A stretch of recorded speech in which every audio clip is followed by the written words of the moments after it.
Assalamualaikum warahmatullahi wabarakatuh. Halo semuanya, bagaimana kabar kalian? Semoga tetap sehat, semangat, dan bahagia ya. Masih dengan saya Arisa Nuraini. Kali ini saya akan membuat beberapa soal dan kemudian mencoba untuk menjawabnya.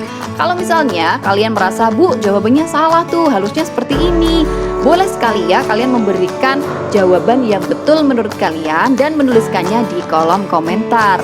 Nah, kali ini saya akan mencoba untuk membuat beberapa soal materi kelas 11, yakni teks prosedur. Jadi siapa yang sudah ulangan teks prosedur? Kalau misalnya sudah ulangan ya nggak masalah ya, tetap bisa untuk belajar besok ketika UTS ataupun untuk ulangan semester. Langsung saja untuk yang pertama, soal nomor 1. Cermati teks berikut. Menggunakan AC di rumah memerlukan perawatan dan pembersihan khusus, serta tidak bisa sembarangan agar tidak terjadi kerusakan pada AC tersebut.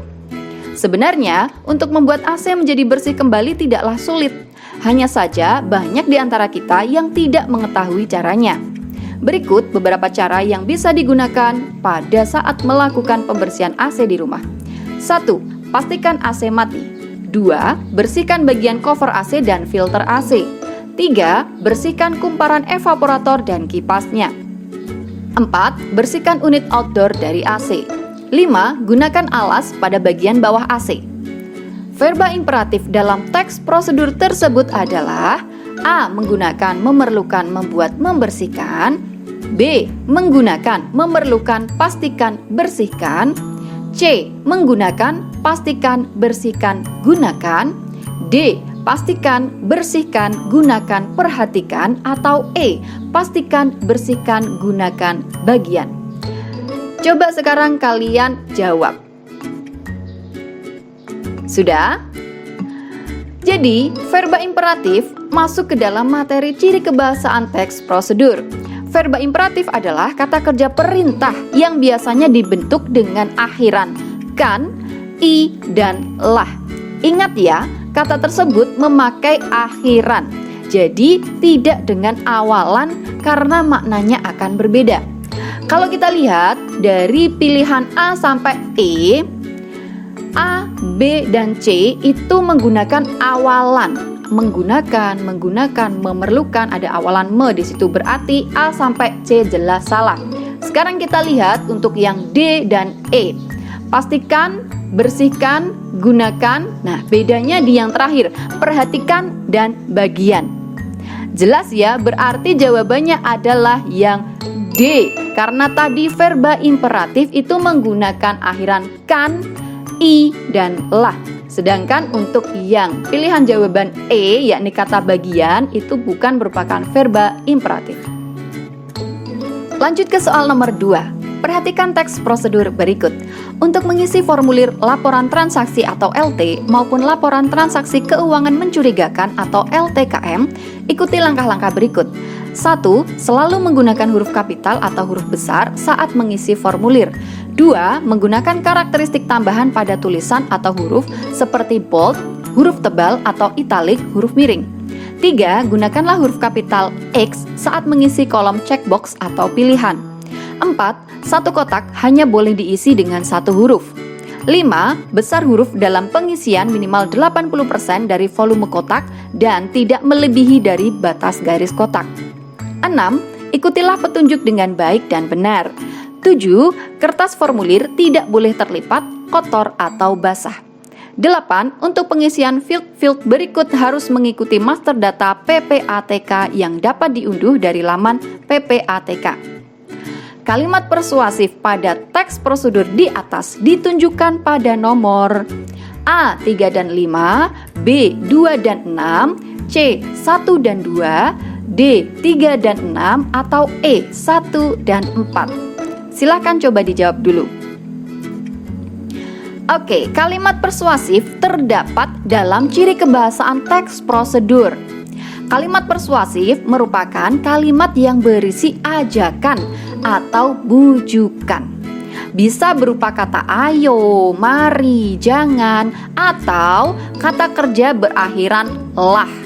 Nah, kalau kita lihat pada pilihan jawaban di atas, kalimat yang berisi bujukan adalah pilihan nomor 3 dan 6. Yakni pada nomor 3 ada kata gunakanlah dan nomor 6 ada kata ikutilah. Berarti jawabannya adalah D, 3 dan 6. Lanjut soal nomor 3. Bacalah kalimat rumpang berikut dengan seksama. Berbagai cara akan ditempuh oleh siswa yang baru lulus SMA untuk dapat berebut kursi di perguruan tinggi favoritnya. Ada siswa belajar keras sampai begadang, ada yang mengikuti berbagai bimbingan tes. Selain itu, ada yang melalui jalur khusus, yaitu pemberian kesempatan kepada siswa yang mampu secara finansial untuk duduk di universitas pilihannya. Ada juga yang masuk universitas tanpa tes, dia memiliki prestasi gemilang, memiliki nilai akademis yang ditargetkan suatu perguruan dengan melalui jalur PMDK atau penelusuran minat dan kemampuan. Dan ada juga yang melalui pemberian beasiswa bagi siswa yang berprestasi. Kata penghubung yang tepat untuk melengkapi paragraf tersebut adalah A. Dan karena atau, B. Dan tetapi atau, C. Hingga karena tetapi, D. Hingga jika atau E. Dan jika tetapi. Silahkan coba untuk menjawab. Sudah? Jadi kata penghubung termasuk salah satu ciri kebahasaan teks prosedur ya. Kata penghubung disebut juga sebagai konjungsi. Nah, fungsi dari konjungsi adalah menghubungkan dua kalimat atau lebih agar saling berkaitan. Maka dalam soal ini kita harus paham mana konjungsi yang pas dan tepat agar kalimat menjadi baik. Kalau kita lihat titik-titik di situ, berarti kita lihat pilihan jawaban A, B, dan E. Ada diawali kata dan, kemudian C dan D kata hingga. Kita cocokkan dulu ya, kira-kira mana yang tepat. Ada siswa belajar keras sampai begadang dan, oh masuk ya berarti kata dan. Ada siswa belajar keras sampai begadang hingga ada. Nah, kurang tepat. Berarti yang C dan D otomatis salah. Lanjut. Ada juga yang masuk universitas tanpa tes karena, untuk yang A, atau ada juga yang masuk universitas tanpa tes tetapi, atau yang E, ada juga yang masuk universitas tanpa tes jika. Nah, kelihatan ya, di sini yang paling tepat itu adalah pilihan jawaban A. Dan karena, lanjut belakangnya ya pasti insya Allah betul. Ada juga siswa yang masuk universitas tanpa tes karena dia memiliki prestasi gemilang atau memiliki nilai akademis dan seterusnya. Jadi jawabannya adalah A. Lanjut ke soal nomor 4. Tujuan dari teks prosedur adalah A. Mengelompokkan beberapa hal ke dalam jenis-jenis tertentu. B. Memberi petunjuk cara-cara atau kiat-kiat melakukan sesuatu. C. Mengungkap kebenaran yang lebih umum. D. Mengurangi perbedaan posisi setiap pihak. Atau E. Memaparkan sesuatu agar pengetahuan pembaca bertambah. Ini soalnya mudah sekali ya. Jadi kalau misalnya kalian ingat pengertian dari teks prosedur, kalian juga pasti dengan mudah menentukan tujuan dari teks prosedur. Silakan dijawab dulu. Oke, teks prosedur adalah tulisan yang berisi tahapan kegiatan untuk menyelesaikan suatu aktivitas. Inti dari prosedur adalah cara, kiat, langkah melakukan sesuatu. Berarti jelas ya di sini ada kata-kata langkah, cara, kiat itu adalah di pilihan jawaban B. Memberi petunjuk cara-cara atau kiat-kiat melakukan sesuatu. Jadi yang paling tepat jawabannya adalah B. Karena kalau A mengelompokkan beberapa hal itu lebih kepada teks LHO ya. Kalau misalnya kemarin di kelas 10 kalian sudah mempelajari teks LHO itu ada yang mengelompokkan. Nah, Lanjut nih nomor 5, perhatikan beberapa judul teks berikut. 1. Langkah-langkah mengolah bungkus minuman saset menjadi tas. 2. Proses terjadinya tanah longsor. 3. Perjalanan indah ke kota Istanbul, Turki. 4. Cara mengecilkan perut. 5. Berkawan dengan senja. 6. Si manis kucing lucu. Judul yang tepat untuk teks prosedur ditunjukkan pada nomor A3 dan 5, B2 dan 6, C1 dan 2, D1 dan 6, atau E1 dan 4. Silahkan dijawab dulu. Sudah, kita lihat ya bahwa teks prosedur tadi adalah teks yang berisi tentang langkah, cara, kiat, petunjuk melakukan sesuatu. Jadi kalau misalnya nomor 1, langkah-langkah mengolah bungkus minuman saset, jelas betul ya, itu teks prosedur. 2, proses terjadinya tanah longsor, itu salah karena termasuk ke dalam teks eksplanasi. 3, perjalanan indah ke kota Istanbul, Turki, itu lebih kepada narasi ya, atau cerita, bisa novel mungkin, atau drama, atau sinetron, atau mungkin cerpen. Nomor 4, cara mengecilkan perut. Nah, ini cara mengecilkan perut. Bisa, ini merupakan teks prosedur. 5, berkawan dengan senja. Nah, berkawan dengan senja itu lebih ke teks fiksi ya, narasi juga. Salah. 6, si manis kucing lucu. Nah, si manis kucing lucu ini kepada deskripsi ya. Jadi dia mendeskripsikan kucingnya tadi ya, si manis kucing lucu tadi. Berarti jawaban yang paling tepat adalah E, 1 dan 4.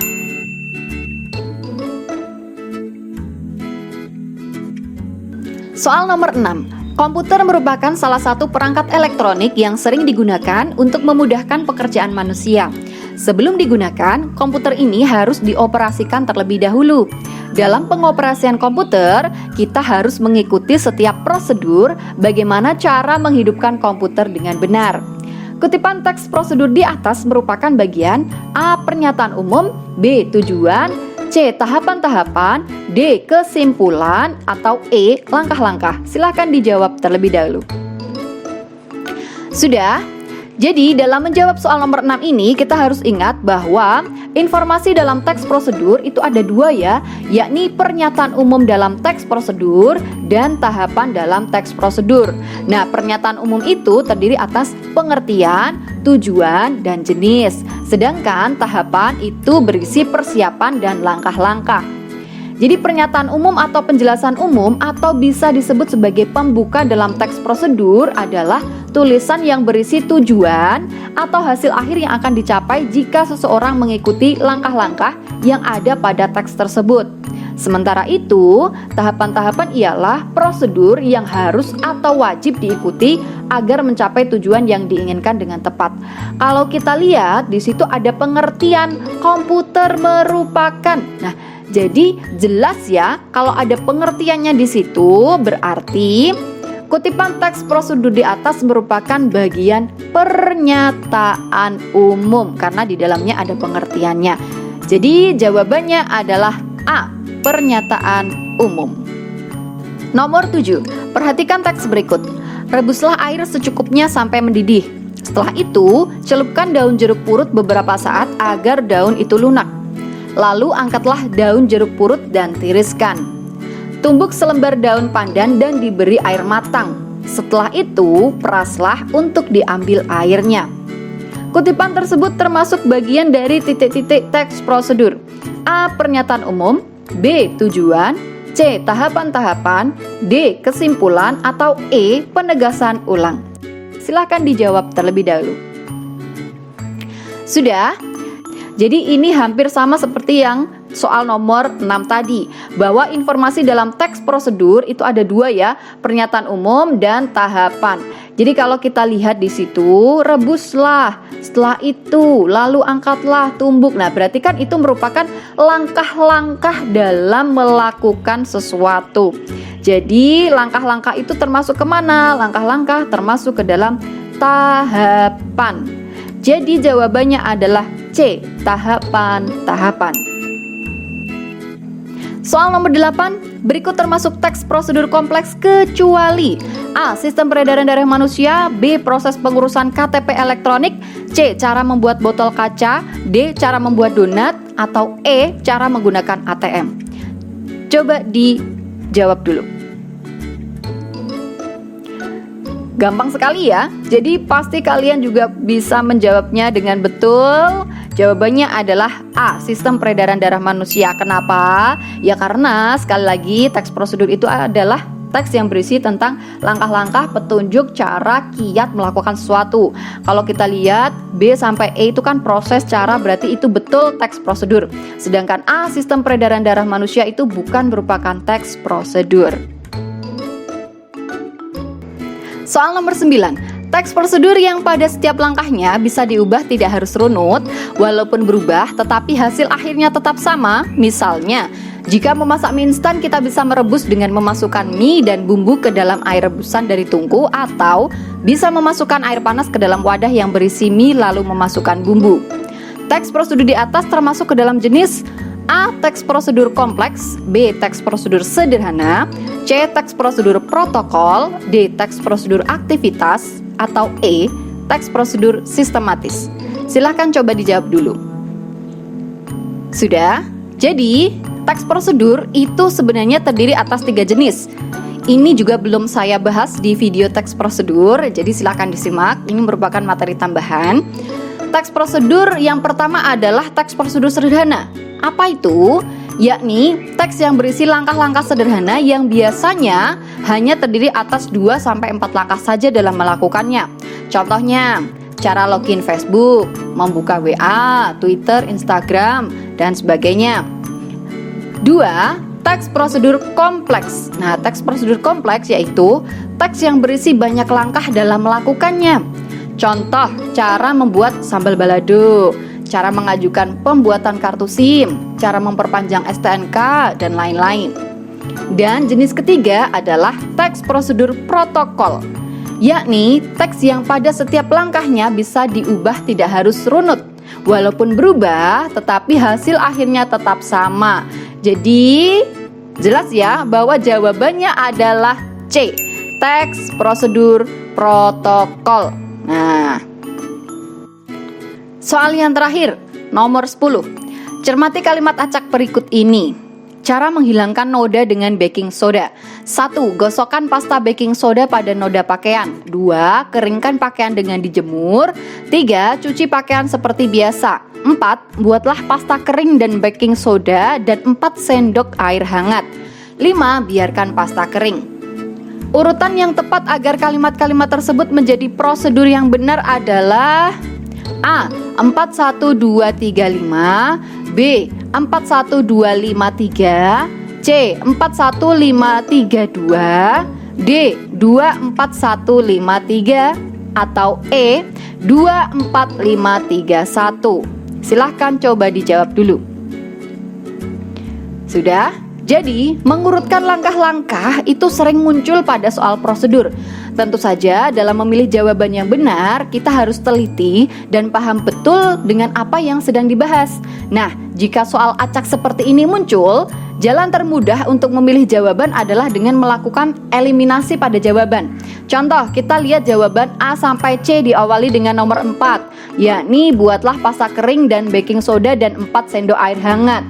Sedangkan D dan E diawali dengan nomor 2, yakni keringkan pakaian dengan dijemur. Nah, jelas ya kalau nomor 2 di awal langkah kan tidak mungkin mosok langsung keringkan pakaian dengan dijemur. Nah, jadi jawabannya itu kita lihat dari A, B, atau C. Kita urutkan 4, 1. Nah, setelah 4, 1 ini antara 2 atau 5. Kalau 4, buatlah pasta kering dan baking soda dan 4 sendok air hangat. 1. Gosokkan baking soda pada noda pakaian. Kalau misalnya setelah itu 2, keringkan pakaian dengan dijemur. Nah, ini tidak mungkin kalau nomor 2 itu di tengah-tengah. Berarti jawabannya adalah C, 4, 1, 5, 3, 2. Nah, itu tadi adalah beberapa contoh soal dan jawaban dari materi teks prosedur kelas 11. Apabila ada kesalahan, saya mohon maaf. Kalau misalnya Bu, minta soal materi ini dong, atau misalnya kurang banyak Bu soalnya, silahkan tuliskan di kolom komentar ya. Dan apabila menurut kalian video ini bermanfaat, silahkan di-share kepada teman-teman kalian. Terima kasih. Sampai jumpa di video berikutnya. Wassalamualaikum warahmatullahi wabarakatuh. Sampai jumpa.